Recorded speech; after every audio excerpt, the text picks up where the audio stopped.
Te invitamos a una conversación con gente notable. Creadores, artistas, comunicadores que nos permiten conocer cuáles son sus libros, películas y panoramas favoritos. Antonella Esteves nos invita a esta Cuestión de Gustos en radiodemente.cl.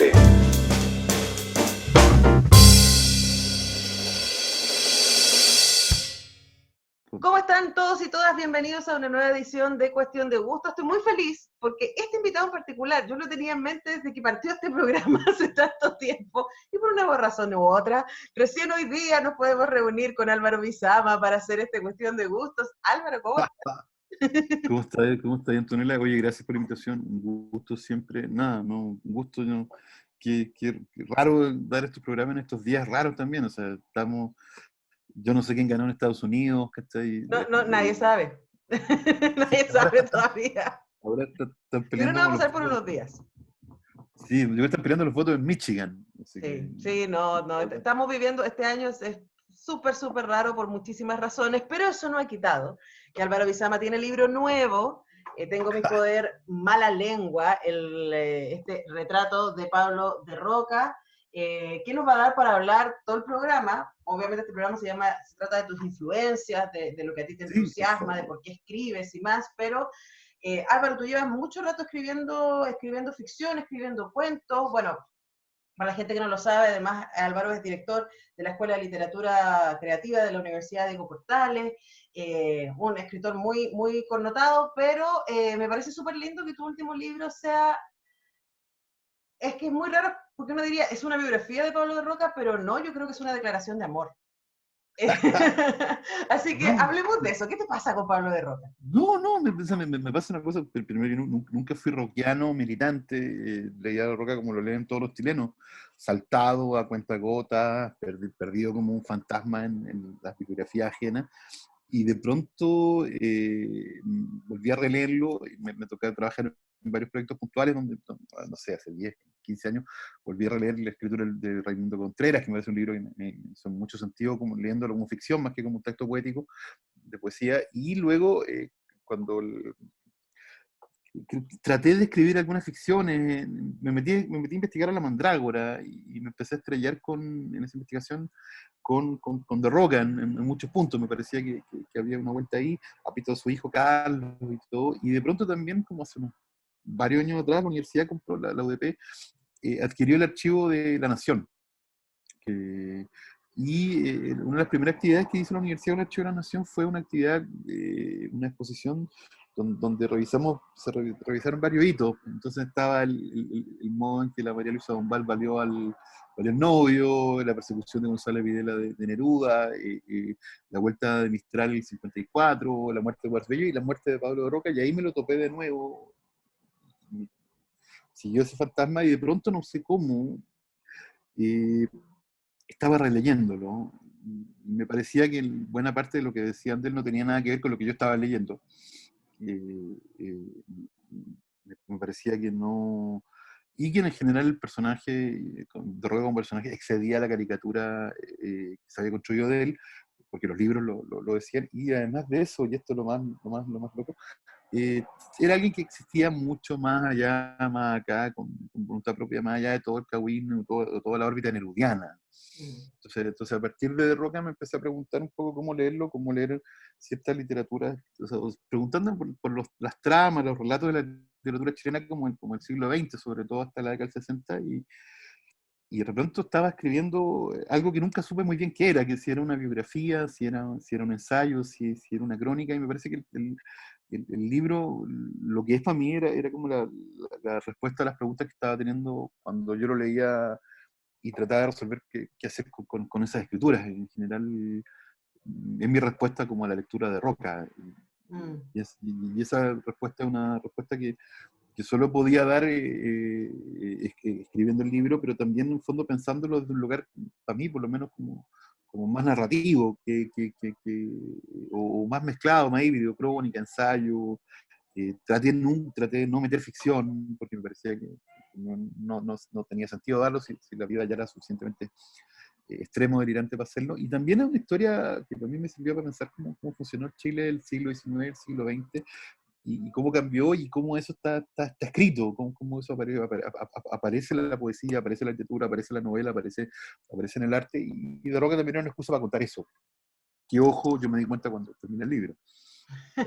Claro, de hecho, Pero, a uno le pasa en la lectura que, claro, la figura de Pablo y su familia, porque Winnet, por Dios, qué onda esa no, mujer. Gwinnett es un tema O también. sea, ella se merece su propio libro aparte, ella es Sí, una... Aunque está muy presente en este libro y por supuesto está muy presente en toda la escritura de Pablo de Roca.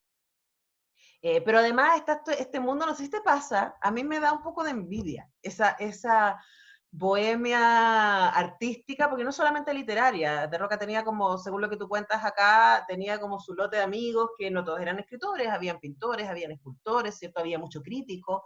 Entonces pienso en ese Chile predictadura, en donde hay este ejercicio en donde los intelectuales son una figura relevante en el cotidiano, ¿no? Y no están esta cosa así como encerrados o en la academia o en el mundo editorial. Hay un juego que es mucho más cercano con el acontecer de la gente, no sé. sí, o sea, yo estoy súper de acuerdo contigo, pero y a mí me pasó un poco bien viendo, ponte tú, sobre todo a partir del año 35, su pelea con Huidobro en relación a esa antología, la pelea era divertida, o sea, en el fondo uno podría leerla como un drama, como una larga historia como algo que en el fondo define los lugares de la literatura chilena, perfectamente plausible, de qué es lo que es la literatura chilena, qué es lo que es la poesía, las miradas, la vanguardia. Bien, pero también era una pelea ejecutada en un diario que era La Opinión, que era un diario donde De Roca escribía siempre, y que dura varios días o varias semanas, ¿no? Es una pelea que se van contestando, y una pelea que está ejecutada para el público. ¿Mm? Entonces también yo creo que hay una Hay una conciencia, performance. una performance, una puesta en escena, o sea, es una puesta en escena, o sea, y esa puesta en escena está en esa conciencia puesta en escena está en la literatura chilena como el periodo, está en la cultura chilena del periodo, y está esa conversación que nunca termina, que yo creo que son conversaciones como súper inconclusas o que van cambiando en relación a la literatura, la política, el arte, y cómo se van mezclando, cómo se van combinando. Tendemos ahora nosotros a ver estados súper, los estancos súper cerrados, nadie transita ni un lado, todo está lleno de aduanas, y acá en general esas aduanas siempre estaban estallando, siempre estaban cruzándose, y las conversaciones siempre eran conversaciones mucho más amplias. A mí siempre me pareció que, por ejemplo, habría que leer a De Roca, y pongo un poco en el libro, pero es una cosa que lamento no haber desarrollado más. Es, por ejemplo, la relación de Roca con Carlos Hermosilla, el grabador de Valparaíso, que es el gran grabador de la izquierda chilena de la primera mitad del siglo XX, inclusive, una figura. No, ese apellido es Celedón, él es el autor del Ex Ah, se leo, Libris. ok, estoy mirando un grabado que Y, está en el libro, que le estoy mostrando al Álvaro. claro, lo pusimos, que la única imagen que pusimos, que es la imagen del Ex Libris de Roca, que venía al final de Los Gemidos, de Celedón, que no se sabe si se suicidó o terminó en un psiquiátrico.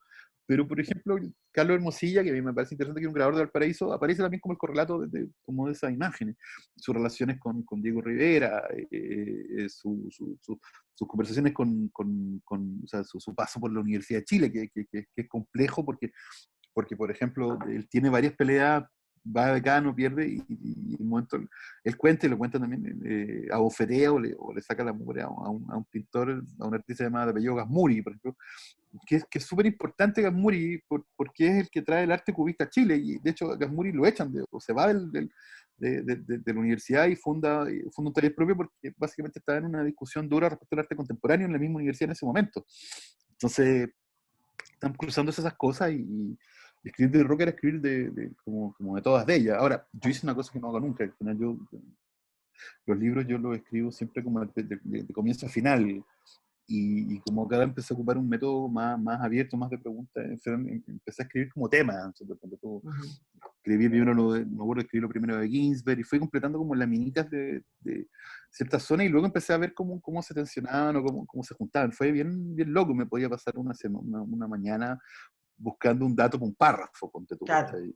Seguro, porque además el libro tiene una bibliografía potentísima. Estamos conversando con Álvaro Bizama a propósito de su más reciente libro, Mala Lengua, un retrato de Pablo de Roca, que está editado por Alfaguara. Vamos a seguir conversando con él de Roca y otras cosas, pero ahora es momento de escuchar música. Álvaro Bizama, ¿qué vamos a escuchar? Mira, vamos a escuchar lo primero vamos a escuchar una versión que me gusta mucho de James, James Dean Bradfield, no sé que es uno de los miembros de los Manic Street Preachers, la banda inglesa, o banda galesa más bien, que acaba de publicar un disco en homenaje a Héctor Jara, que se llama Even in Exile, y que es un disco conceptual, donde él narra un poco la vida de Héctor Jara, pero entre medio tiene una versión de La Partida, que es esta canción instrumental que viene en la población, y hace una versión increíble. Así. Entonces, partamos con esta versión de James Dean Bradfield de La Partida de Héctor Jara, que es muy, muy buena. Hermoso, me encanta.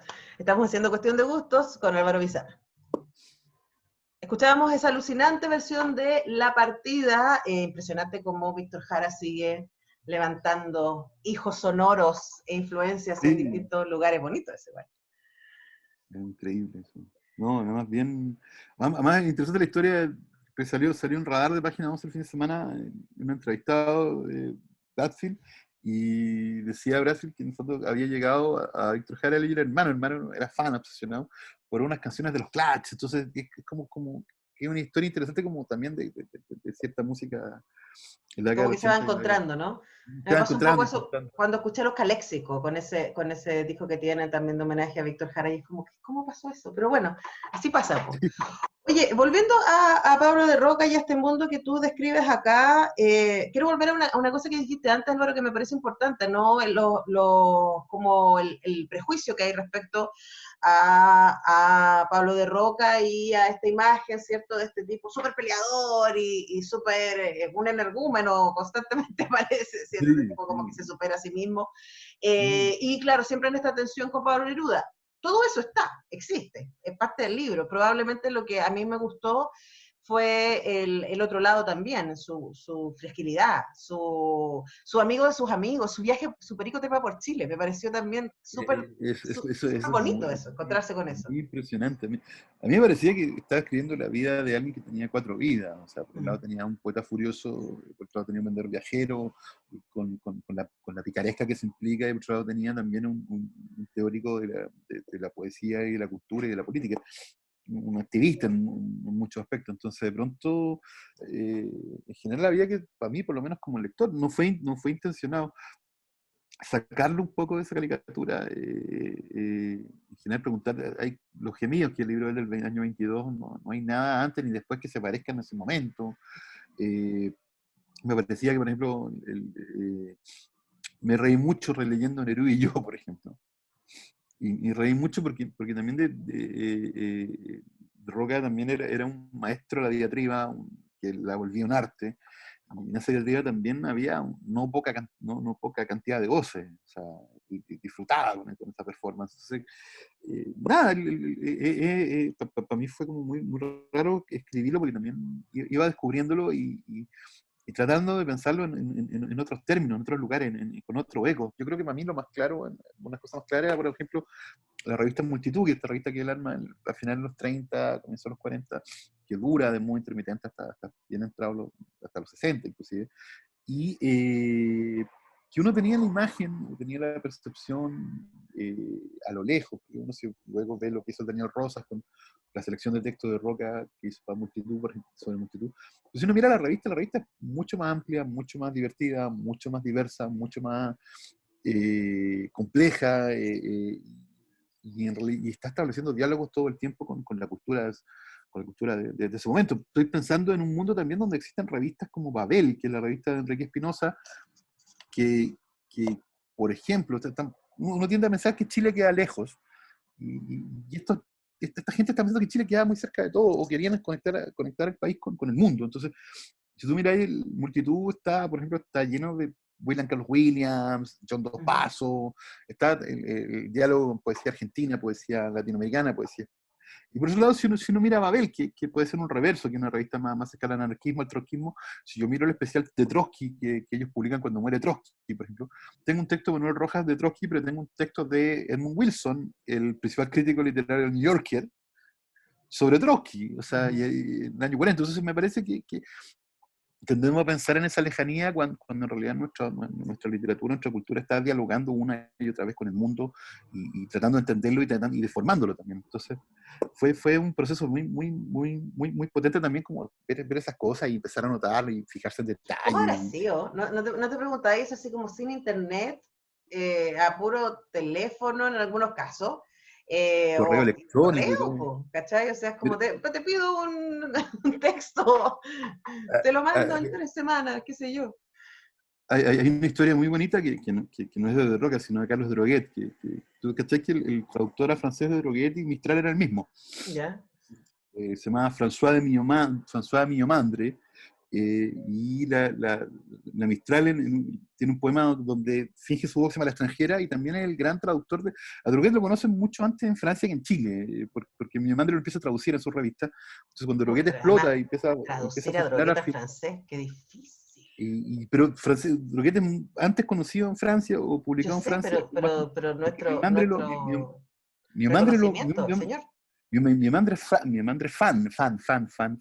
Y hay un texto precioso de Droguet sobre mi madre, su traductor, donde dice que cuando él estaba muy mal, estaba pensando en el suicidio, estaba yéndose al carajo, lo que lo salvaba era recibir una carta a mi madre, llegar a la casa y le dijo, oye, llegó una carta y eso como que lo iluminaba, le daba más vida. Entonces, Chile estaba en esa tensión con el mundo, en esa distancia, pero tampoco era una distancia una distancia que estaba en permanente relaboración, en permanente cambio. Y cuando yo estaba escribiendo de Roca, era bueno, también una manera de releer esa distancia, de contar la historia de Roca un poco, no a la luz solo de la poesía chilena, sino como de la cultura chilena en ese rollo. Claro, y de hecho está este capítulo que tú decías que fueron los primeros que escribiste con Ginsburg, y uno se imagina así que tiene que haber sido esa conversación. Si es que conversaron, no queda muy claro, ¿no? Sí, pero de Roca y Ginsburg así como aullidos y Pero, gemidos. claro, pero tenían a Whitman, que era alguien que los dos habían leído muy bien. Mm. Ginsberg estaba en Chile corrigiendo Kadich, que era un poema sobre la familia y sobre la madre, y de Roca estaba escribiendo, siempre escribió sobre él mismo y la familia. Entonces yo creo que hay una conversación que yo especulé, pero que me parecía interesante pensando en los libros que Ginsberg y de Roca publicaron en los mismos años 60, que era Kadich en el caso de Ginsberg, que estaba corrigiéndolo y que lo traía en Morral, y el otro era el de Roca, El genio del pueblo, que es un libro increíble, que es casi una novela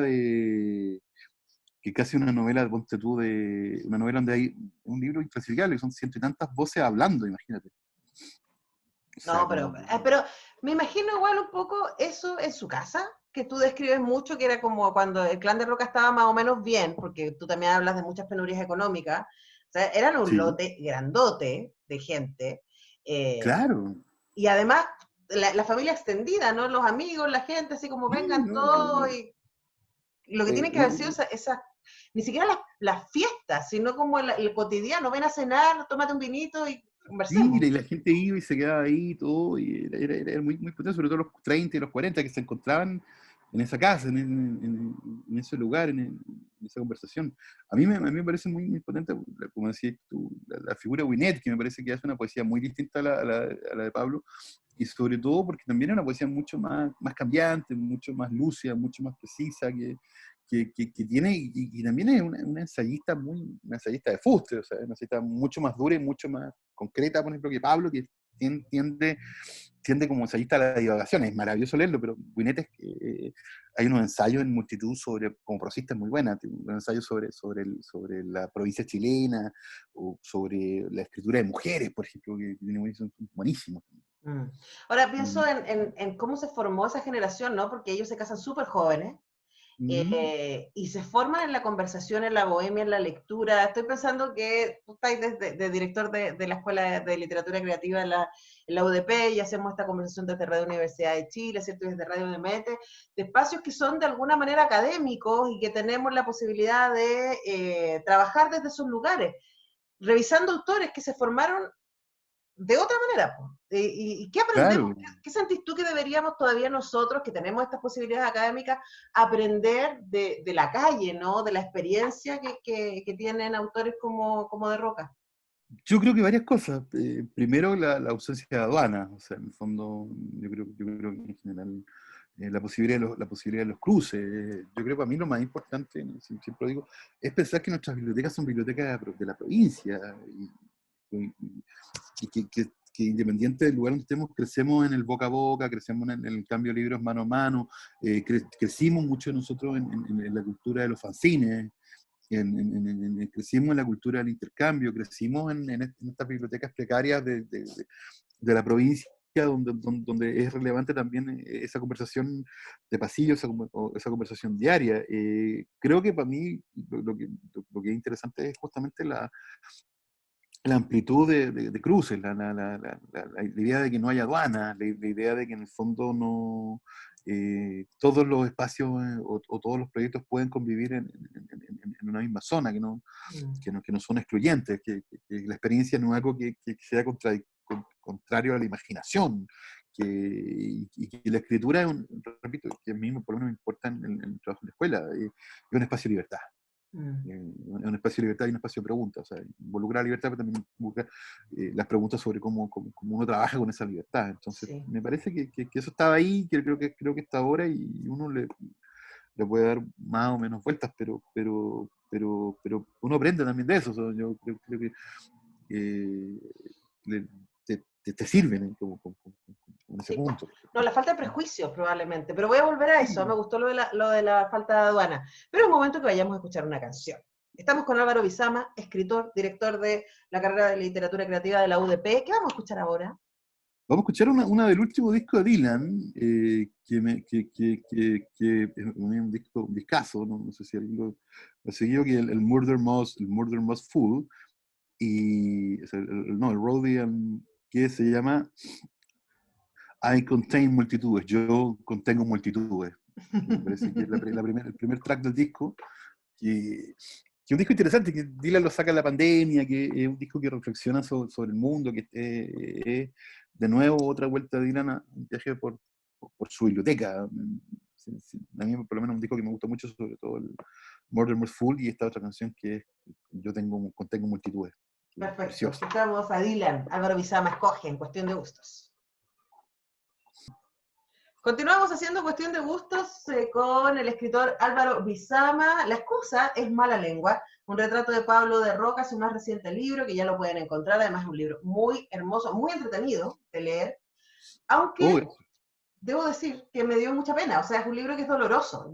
Me pasó que no me lo leí de una sentada porque hay muchas cosas que pasan en este libro y muchas de las cosas que pasan son súper dolorosas. Pablo de Roca y Winnet lo pasan muy mal a lo largo de su vida. Sí, es tremendo, tremendo, es tremendo. Por eso a mí me gusta mucho el momento que ellos viajan. Es como el único unos pocos momentos como como de tranquilidad, de paz, que son unos años donde ellos viajan a Estados Unidos, a Cuba, a México. Y ese trayecto que dura 2, 3 años, después están en Uruguay y Argentina, es también una suerte de contrarrelato del otro, de la muerte de los hijos, de la precariedad material, del ninguneo, del silencio, de las enfermedades, de todo lo que pasa con eso. Y luego va a Sí. terminar está tremendo. Los dos Sí, no, hijos se mueren. esta porfía, ¿no? Que ellos tienen de seguir publicando, y de repente publican con gemidos y no, ¡pum!, no pasa nada, no, ni siquiera a favor o en contra, no pasa nada. Y mientras tanto, y este dato yo no lo sabía, y lo aprendí leyendo el libro de Álvaro Bizama, ellos se sostienen con Pablo de Roca de vendedor viajero, de cuadros. Y Claro. esa escena, ese capítulo yo lo disfruté mucho porque me imaginaba a este señor llegando en su auto al pueblo chico, engrupiéndose el alcalde y al director de la escuela. La picaresca es increíble. Creo que hay varias crónicas muy lindas. Hay varias que relata Mario Ferrero, que fue uno de sus biógrafos y amigo de él. Y hay una muy bella de Teguier, donde lo ven llegar. Yo la pongo casi entera, Sí. la pongo ahí, la cuento porque Teguier está con su familia en Lautaro, lo ven llegar en la tarde, se van a comer, chupar, y nada, es Me todo un. diré, sigo esa conversación. Ahora, ahí yo entendí de dónde venía la epopeya de las comidas y bebidas de Chile. O sea, ahí uno entiende esta idea, ¿cierto?, del Chile rico, exuberante, divertido y al mismo tiempo melancólico y oscuro. Todo ese recorrido está ahí. Sí, yo estaba pegado viendo o sea, cuando. Ahora, es interesante la epopeya de las comidas de Chile, que uno el poema que más recuerda de él, que ojo, primero un poema que viene en un libro que se llama Arengas sobre el arte, que es un libro autopublicado, publicado por Multitud, un libro que tiene varias versiones perdidas, tuvo una suerte editorial tremenda, feroz, ¿no? Se perdió una versión, la editorial no lo querían, y al final lo terminó sacando, que era un libro de ensayo, y al final terminó metiéndole poemas de él, poemas de Winnet. Entonces el libro también es como el último libro de ellos dos juntos, donde viene un poema de ella que se llama El espíritu del valle, perdón, la atmósfera, que es un poema surrealista increíble, maravilloso, un barroco, una cosa muy, muy potente, y viene, entre varios poemas más, viene la epopeya de las comidas de la vida de Chile, y que luego él la separa y la pone sola y le cambia el nombre, y luego la graba, y se transforma en este gran éxito, no éxito es la palabra, este Probablemente primer lo más poema conocido, ¿no? que se queda más conocido, que se la terminan grabando en este disco que hace Carlos Orellana a finales a mitad de los 60. Por supuesto, odia de Robo, que se pelea con él y ya. Pero Pero probablemente también porque hay en ese... O sea, De Roca fue muy experimental, y probablemente la epopeya es de las cosas que nos resultan más accesibles en términos generales, y también porque hay ¿sí? una capacidad de reconocimiento allí. Y ahí me acordaba de una conversa que tuvimos en este programa con Alejandro Zambra, en donde hablábamos a propósito de su último libro, también poeta chileno, hablábamos acerca de lo descentrado de la poesía chilena. Y que a diferencia de la novela, que ha sido mucho más de elite, diríamos, hasta hace poco, la poesía siempre ha venido, o la mejor poesía chilena, diríamos en general, ha venido de los márgenes. Incluso tú no lo pones aquí, pero yo supondría que esa es una de las cosas que De Roca le tiene en contra a Neruda, que viniendo de los márgenes se olvida del margen y se transforma en un poeta burgués de alguna manera, como entregado al partido, entregado a la élite, ¿no? Pero uno piensa, Gabriela Mistral, De Roca, bueno, Telier, el mismo Neruda, insisto, y la lista es súper larga. Y tú nombras un montón acá de gente que venía de otros lados. Sí, a mí me pasa que para mí hay un poema importante, un poema muy, muy perdido de Mistral, que es un poema de Chile, que se llama Jardines, que lo leí hace muchos años y vuelvo a él siempre, donde Mistral dice que a ella no le gusta quedarse en la casa de los chilenos, sino que le gusta quedarse en los jardines y que pasa como un fantasma al lado de las casas. Me parece que ahí uno podría pensar en la poesía chilena, o la literatura chilena, como una literatura de las casas y una literatura de las calles o de los jardines.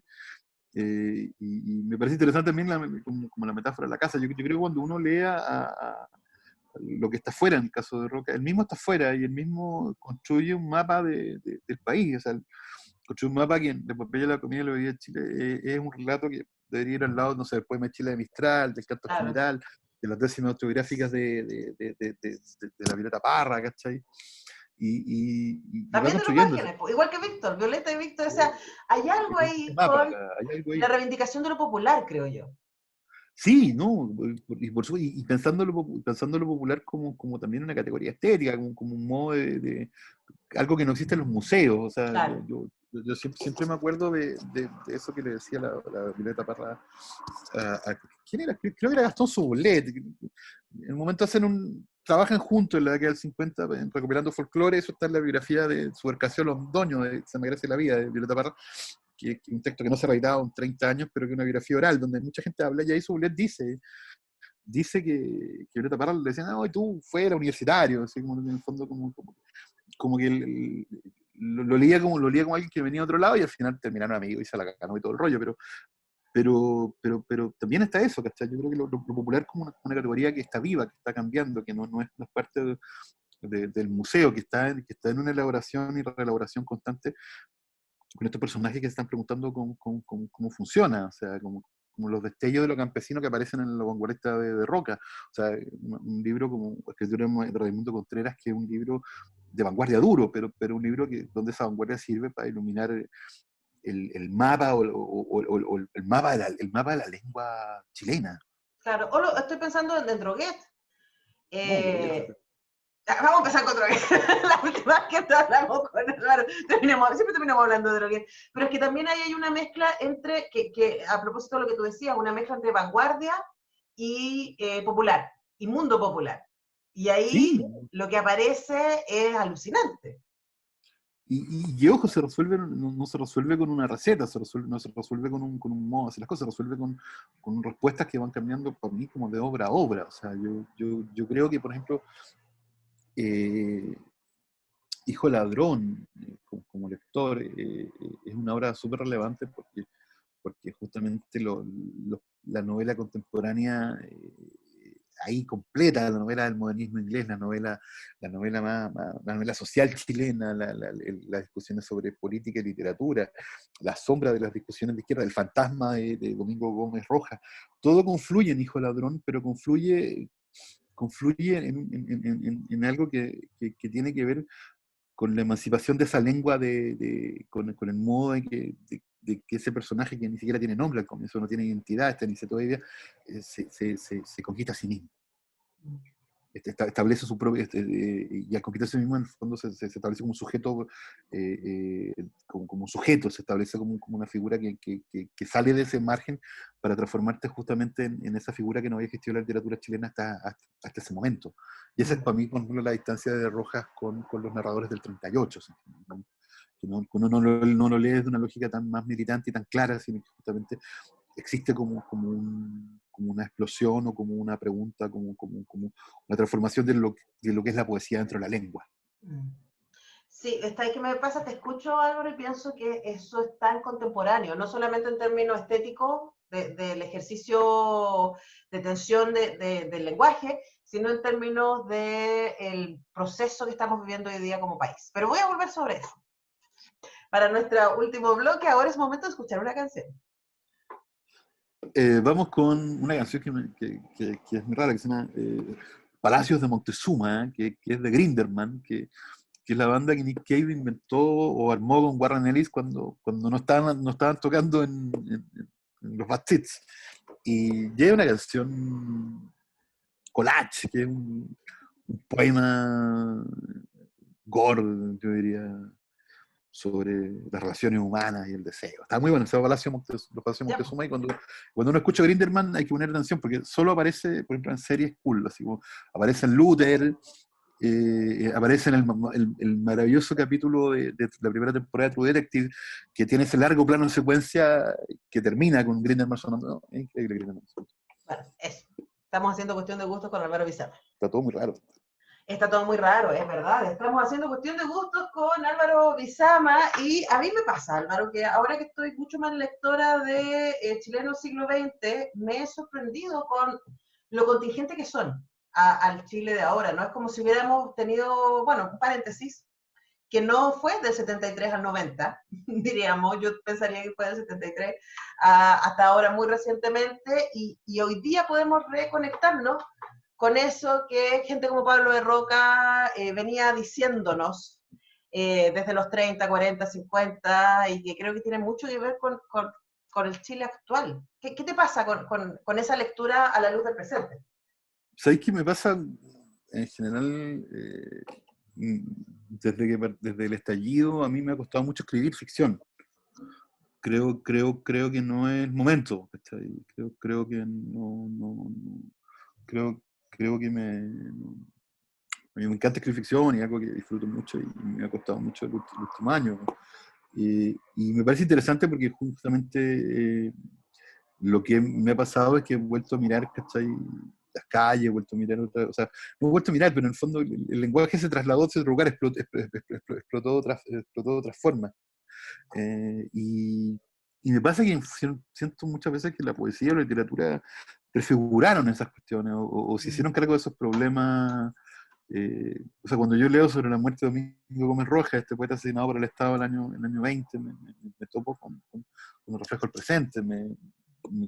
Cuando leo a Droguet, cuando leo al Donoso de la opción de Pájaro de la Noche, cuando leo a Diamel Ortiz de Lumpérica, esas imágenes esa imagen de las mujeres en las plazas, en la plaza vacía, y que luego deviene la imagen de ella misma con las muñecas cortadas, que está en el libro. Cuando leo el Padre Mío, cuando veo las fotos de Padre Razzoris, cuando escucho escucho a la Violeta Parra, escucho ciertas bandas que me interesan mucho. Cuando escucho, ponte tú, los viejos discos de Leo Quinteros, ponte tú, ¿cachai? Me parece que alguien que predijo también tenía esa sensibilidad como de esos desajustes, ¿cachai? Cuando escucho cuando veo ciertos culebrones, ¿cachai? Me parece que hay algo que está pasando ahí. Entonces, no sé, yo creo que yo, no sé, es raro, yo terminé de escribir el libro de Roca en medio, hace en marzo, no, en abril más bien, ¿sí? Abril, mayo, y en un momento estuve tentado, el libro termina cuando De Roca muere, pero también en un momento estuve tentado a hacerlo seguir hasta el presente, pero me pareció también que ese presente ya estaba. Que ese presente ya existía en la prosa, ya estaba cargado en el mon que estaba escribiendo de Roca, que estaba escribiendo de él, que no tenía por qué aludirlo porque justamente ya ese fantasma existía y esos fantasmas no eran míos, sino eran fantasmas que eran como los fantasmas como el siglo XX. Me parece que hay que replantear nuestra relación con ciertas escrituras luego de lo que está escrito en la calle, y cómo eso que está escrito en la calle está sometido a ser borrado y tachado una y otra vez, y cómo esas escrituras en el fondo han persistido o van cambiando. Bueno, no sé, todo el debate sobre la estatua de la plaza me pareció que era un debate bien delirante, pensando justamente en que la pintaban o no la pintaban, cuando justamente el espacio tenía otro peso para los que estaban ahí, para el sentido Claro. de los... Pero Entonces, ¿sabes qué? Yo leyendo esto me encontré con este párrafo que habla de Roca, pero yo siento que habla de los secundarios, ¿cachai? Lo dices, y entonces dejas de imaginar y escribes, día tras día, luego del trabajo, mientras te cambias de ciudad y de casa, mientras cruzas los caminos del Maule o San Felipe con tu mujer, o miras la bahía gris de Valparaíso desde la Caleta al Membrillo, a los pies de Playa Ancha, visitando parientes, asumiendo tareas encomendadas, tratando de ir hacia adelante, escribes. Y eso te cambia. Y has descubierto que no estás solo, que hay una tradición detrás tuyo y que no hay lugar para ti en ella. Por lo tanto, debes romperla. sí, o sea, los gemidos de eso. Sí, O sea, sí, pues, pero los gemidos, y me parece que el presente también, me sí, parece pues, que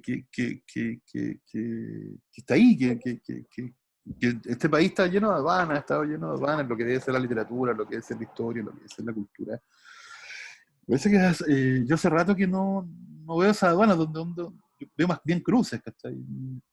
Eh, Me parece que, pues, te coloco un ejemplo que el otro día reparé. Estoy medio obsesionado, no pregunté por qué, con la figura de José Toribio Medina, uno de los grandes, no historiadores, ¿no? Llamar historiadores es poco. Un archivista, uno de los grandes archivistas y coleccionistas y bibliotecarios chilenos respecto al pasado colonial del país, un poco. Y estaba leyendo sobre Medina y me puse a leer El veterano de las tres guerras de Parvex, que es como Guillermo Parvex, que este súper éxito de novela que ya... Y hay un momento ahí donde el veterano de las tres guerras, que se apellida creo que Varela, o Varela, creo, Varela, se encarga de la biblioteca de Lima en el momento que la, la biblioteca está siendo saqueada por los chilenos. La biblioteca de Lima fue saqueada completamente por el ejército chileno, trasladado acá, y se perdieron buena parte de los libros y muchos no se devolvieron, y hay una historia larguísima sobre esos libros perdidos que a mí me atrae mucho. claro. ¿Dónde están esos Pero, libros? sí, no sabes esos libros, qué libros son, porque habían cuestiones que había ganado ¿Y San qué dicen? Martín, es increíble esa historia. Y en un momento en el libro Parvex, el personaje, el narrador, o este personaje, se encuentra con Ricardo Palma, que es el bibliotecario de la biblioteca que está saqueando, y lo mira como tonto. O sea, este chileno que es un soldado que mira al principal intelectual peruano en la segunda mitad del siglo XIX como un pobre señor que está ahí tratando de salir a una biblioteca mientras él se la está llevando.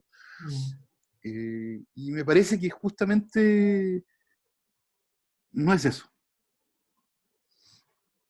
Sí, no, lo es que único te escucho y no dejo de pensar en los dichos de la ministra de Cultura hace pocos Ah, días, no, ¿no? por eso, no, Pero es un de poco veras, eso, ¿no? Es decir, como eso, ¿no? hay, o sea, de verdad no es, o sea, hay cosas que son más importantes y es como, uy, nos vamos a morir del alma. O sea, es como, ¿cómo hemos sobrevivido hasta ahora? Y también, ¿qué es lo que nos ha movilizado? Porque si empezáis a buscar las señas de la movilización, lo que nos moviliza queda ahí como arte, como expresión política, pública, comunitaria, de las paredes, de los cantos, de las danzas. O sea, porque lo que nos moviliza, bueno, yo creo que lo que nos moviliza el país es una pregunta, y esa pregunta tiene muchas respuestas distintas para mucha gente, muy distintas, y la gracia es justamente que esas respuestas no se están anulando, no están chocando, y están existiendo y están coexistiendo en una pregunta sobre cómo puede ser construida una casa común. Mm. Cómo puede ser construido ese relato con esas voces distintas, con eso que nunca, que no había alcanzado a verse. Entonces, yo digo como lector, creo, como lector, o como me hago la pregunta en el fondo si lo que tenemos que hacer ahora en realidad es empezar a mirar, empezar a cruzar, empezar a mirar nuestras cuestiones, empezar a dar vueltas, empezar a mirar hacia atrás, empezar a preguntarnos si esas cómo se construyó también cómo se construyó la república, en el fondo voy a decir o sea, cómo fundamentalmente un libro como la escritura, ponte tú, de José Domingo Gómez Rojas, por ejemplo, la escritura de González Vera, o la escritura son al reverso, por ejemplo, de la fronda aristocrática de Alberto Edwards. Mm. Uh-huh. O sea, como todo ese discurso sobre la construcción de la identidad chilena, que es parte de cierta historiografía conservadora en la primera mitad del siglo XX, Encina, Edwards, antes para Nicolás Palacio, en realidad no es esa poesía, no es esa poesía, no es esa literatura, el reverso a ese discurso. Y en general es como si la ficción o la literatura son el recurso justamente para invalidar lo otro, para ponerlo en sospecha, para desconfiar, o sea, Claro. para darle una vuelta, ¿cachai? O sea, en Son el espacio de general, resistencia. O sea, espacio resistencia, de claro. ahí que no es que uno sea conspirativa, y también un poco quizás lo es, sino de ahí es que no sea casual. Me parece a mí que un gobierno conservador de ultraderecha busque desfinanciar los espacios de resistencia a pensamiento crítico. O sea, Claro, tiene sentido. ahora lo hay que sumarle también la ridiculez de la puesta en escena. O sea, yo creo que el problema en el fondo es que tenemos estos discursos que son radicales, que son tremendos, y también con una puesta de escena rica, una ministra de Cultura que en el fondo no le interesa la cultura. Ahora, ojo, también tampoco es para mí demasiado sorprendente, o sea, pensando justamente que teníamos muchos salud que esperaba que el virus mutara en buena onda, que Sí. tenemos un presidente que le pidió al coronavirus que dejara a Chile tranquilo, o sea, que, por ejemplo, alcanzamos a tener como ministro de Cultura, no sé, 24 horas, 30 horas, alguien como Mauricio Rojas, ¿cachai? ¿No? Y que, ojo, en la lectura de Mauricio Rojas, él fue echado por la clase política cuando todos sabemos que en realidad lo echó la cultura de Chile, o sea, la Sí, cultura de Chile no sí. aceptó que tuviéramos ese personaje ahí. Entonces, me parece interesante Me parece como... interesante este momento, no sé si te pasa a ti, me parece Sí, interesante este momento y está muy agradezco. potente, no, para nada, obvio. Agradezco, Álvaro Bizama, tu tiempo y agradezco Mala Lengua, bueno, todos tus libros No, en gracias. general, pero Mala Lengua en este caso, porque me ayudó a mirar el presente con los ojos de Pablo de Roca, a conocer a este personaje, su complejidad, su dolor, su belleza, su potencia, pero también su fragilidad, y eso me parece súper valioso. Así que gracias por este Sí, trabajo iconoclasta sí, que te sí, muy loco. lanzaste. No, gracias a ti por la invitación. Yo pensé, cuando empecé a escribirlo, pensé que iba a tener un libro muy punk y me quedó me quedó triste en cierto modo. Pero es que más Eso me pan gusta que también. Pablo de Roca, no sé si podía hacerlo, Sí, nos perdemos. no sé en Oye, realidad. ¿nos vamos con un tema? Sí, vamos con un tema. Vamos a poner. Es que lo puse el otro día en un programa argentino, pero pongámoslo de nuevo. Pongamos los Downtown Boys, que es una banda de Providence, de Estados Unidos, que es una banda de punk, que tiene un disco que se llama Full Communings, y que toca Poder elegir de los prisioneros. Qué maravilla. Ya, La pues vamos a versión escuchar eso y con eso nos que despedimos. un Muchas gracias, discazo. Álvaro Bizama. Un abrazo para No, ti. gracias Antonella, un gusto siempre también, ¿no? Muy bien, gracias por la invitación y la conversación, así que siempre un gusto hablar de esto. Sí. Nos Gracias. vemos. Chao. A todos y a todas que están escuchando. Sí. cerramos por esta vez la conversación de estos entusiastas consumidores de cultura. Y los dejamos invitados para una próxima cita en donde conozcamos los favoritos de nuestros favoritos en radiodemente.cl.